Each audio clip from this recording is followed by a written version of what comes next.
নমস্কার, আমি তরুণ ঘোষ। বাংলাদেশের নয়া নিযুক্ত জাতীয় নিরাপত্তা উপদেষ্টা রহমান সাহেব, তিনি গতকালকে আমাদের জাতীয় নিরাপত্তা উপদেষ্টা অজিত দোভালের সঙ্গে যোগাযোগ করার চেষ্টা করেছিলেন। তার দপ্তরে বেশ কয়েকবার ফোন করা হয়। অজিত দোভালের দপ্তর থেকে বলে দেওয়া হয় তিনি আজকে ব্যস্ত আছেন এবং আগামী পুরো সপ্তাহ ব্যস্ত থাকবেন, মানে সোমবার থেকে আগামী শুক্রবার অবধি পুরো ব্যস্ত থাকবেন। এই সময় তিনি কোনো ফোনালাপ, কোনো দেখা কারোর সঙ্গে করতে পারবেন না। এটা দিল্লি থেকে আজকে সকালবেলা খবরটা পাওয়া গেছে। কালকে এই চেষ্টাটা সারাদিন ধরে করা হয়েছিল। এইসব খবর তো আর বাংলাদেশে ছাপা হবে না। এখন একটা জিনিস তো মাথায় রেখে আমাদের Mohammad Yunus, guardian of the sea, তিনি তো নিযুক্ত করেছিলেন। যেহেতু ওই ডিনার টেবিলে রহমান সাহেব আমাদের দোভাল সাহেবের সঙ্গে অনেকক্ষণ বসে গুজুর ফুসুর করেছিলেন, তাতে মনে হয়েছে বোধহয় গভীর বন্ধুত্ব হয়েছে। তাহলে এনাকে দিয়ে যদি কিছু ম্যানেজ করা যায়, যদি কোনো রাস্তা বার করা যায়, তার একটা চান্স নিয়ে তাকে সেনাপ্রধানের অনুপস্থিতিতে তাকে জাতীয় নিরাপত্তা উপদেষ্টা হিসেবে নিয়োগ দেওয়া হলো। এখন জাতীয় নিরাপত্তা উপদেষ্টা তিনি কাজ দেখানোর জন্য তিনি এখন দোভালের সঙ্গে অ্যাপয়েন্টমেন্ট চেয়ে বেড়াচ্ছেন। আর দোভাল সাহেব তো এখন জানেন যে এই জিনিস হতে পারে, কি হতে পারে তার সব মাথায় আছে। ফলে তিনি কথাই বলেননি এবং কবে কথা বলবেন বা আদৌ বলবেন কিনা সে সম্পর্কে রা পর্যন্ত কাটেননি। এই নিয়ে এখন মোহাম্মদ ইউনুসের মাথা খারাপ হয়ে গিয়েছে। যে উদ্দেশ্যে উনি নিয়োগ দিয়েছিলেন সেই উদ্দেশ্য তো কাজে লাগলো না আমেরিকার ক্ষেত্রে কাজে লাগলো, কারণ আমেরিকার পাসপোর্ট, যদি আমেরিকার ক্ষেত্রে কোন রকম নরম টরম করা যায় তাকে দিয়ে, সে তো চাল তো গলার নয়, সে ভাত গলবে না, এমন চাল ফুটিয়ে যাচ্ছে, ও গলবে না। আর এদিকে আমাদের ভারত মোদিজি অব্দি এগোবে না, জয়শঙ্কর অব্দি এগোবে না, ওই দোভাল অব্দি, কিন্তু সেখানে কোন রকম দাঁত ফোটাতে উনি পারেননি। আসলে আমাদের ইন্টারন্যাশনাল খিলাড়ি বলে যাকে প্রচার করা হচ্ছে ডক্টর ইউনুস, তার তো অবস্থা আস্তে আস্তে তিনি বুঝতে পারছেন টাইট হয়ে যাচ্ছেন। কারণ ইন্টারন্যাশনাল খিলাড়ি বলেছিলেন যে আমি এলে পরে একেবারে বিলিয়ন ডলার আমি জোগাড় করে দেবো। বিলিয়ন ডলার তো ছেড়ে দিন, মিলিয়ন ডলার পর্যন্ত জোগাড় করতে পারেননি। আর ইন্টারন্যাশনাল মনিটারি ফান্ডের টাকা পয়সাও আর আসবে না, আমি আগেই বলে দিয়েছি।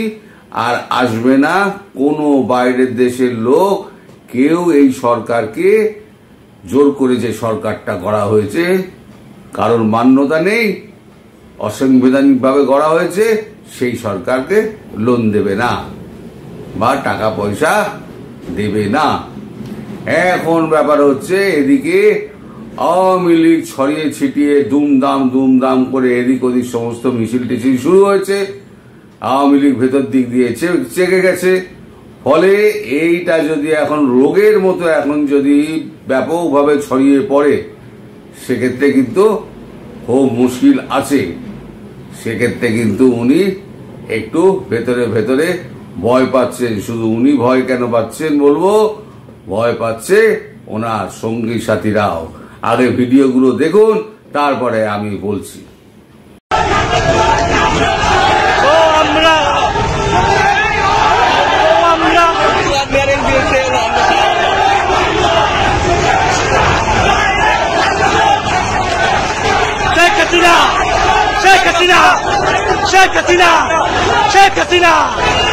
Sheikh Hasina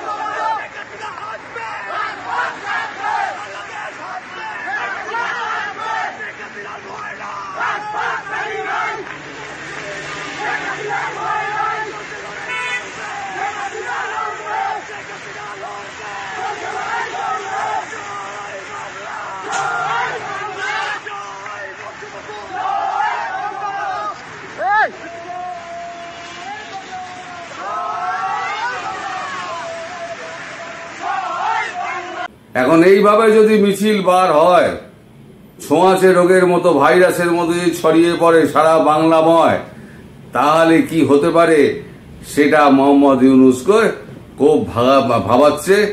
এবং আমাদের ইন্টারন্যাশনাল খিলাড়ি এখন হাত পা ছড়িয়ে প্রায় বসে থাকার মতো অবস্থা। তিনি বুঝতে পারছেন চারদিকে তার রাস্তা ক্রমশ বন্ধ হয়ে আসছে। বাংলাদেশের প্রধানমন্ত্রী শেখ হাসিনা, তার সম্পর্কে তো বলেছি তিনি খুব সুস্থ আছেন, ভালো আছেন। এই যে গুজব ফুজব যে ছড়ানো হচ্ছে না, এগুলো ভয়ে ছড়ানো হচ্ছে। আসলে এই যে মিছিল টিছিল চারদিকে বেরোচ্ছে, এতে হাড়ে কাঁপুনি ধরেছে।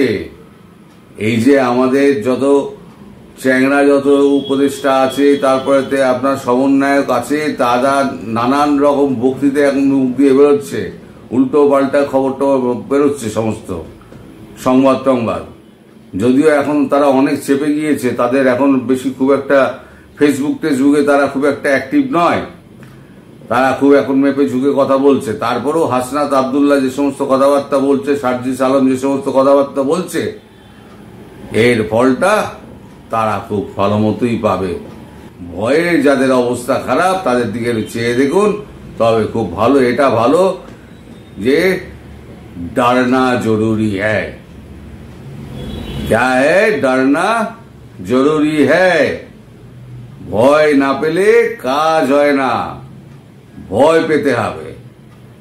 এই যে ভয়টা ডক্টর ইউনূস পেয়েছে না, এই ভয়টাতে ডক্টর ইউনূস এখন ঠক ঠক ঠক ঠক ঠক ঠক করে কাঁপছেন। এখন সমস্ত ইউটিউবার যারা আছে তাদেরকে ফিট করা হয়েছে, ইন্টারন্যাশনাল খিলাড়ি হিসেবে তাকে মানে প্রজেক্ট করা হোক।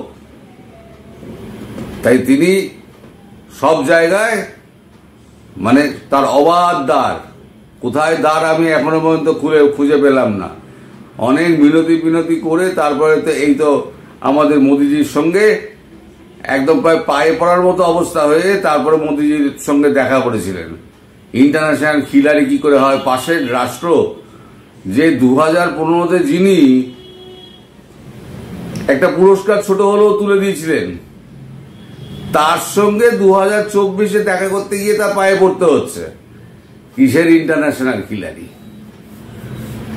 কোন রাষ্ট্রনায়ক তার ফোন তুলেছে? ওই ডেমোক্র্যাটদের হিলারি ক্লিন্টন, তারপরে জো বাইডেন আর ওই বারাক ওবামা, এরা ছাড়া ইন্টারন্যাশনাল খিলাড়ির কোনো বন্ধু আছে?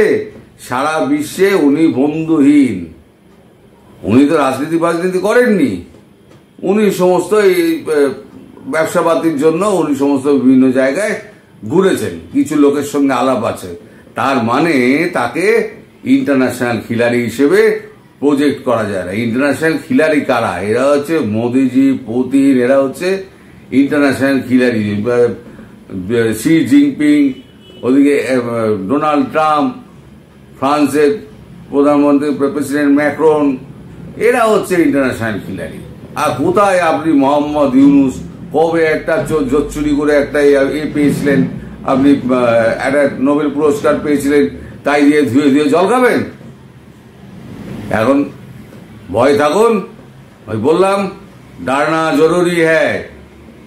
আর আওয়ামী লীগ আপনারা এরকম মিছিল বার করে যান, ওদের হাড়ে কাঁপুনি ধরুক, তাহলে পরে দেখবেন আপনি সব থিতিয়ে যাবে এবং আপনারা চারা গাছ থেকে আবার ময়ূর হয়ে উঠে দাঁড়াবেন। সবাই ভালো থাকবেন, সুস্থ থাকবেন এবং সাবধানে থাকবেন। নমস্কার।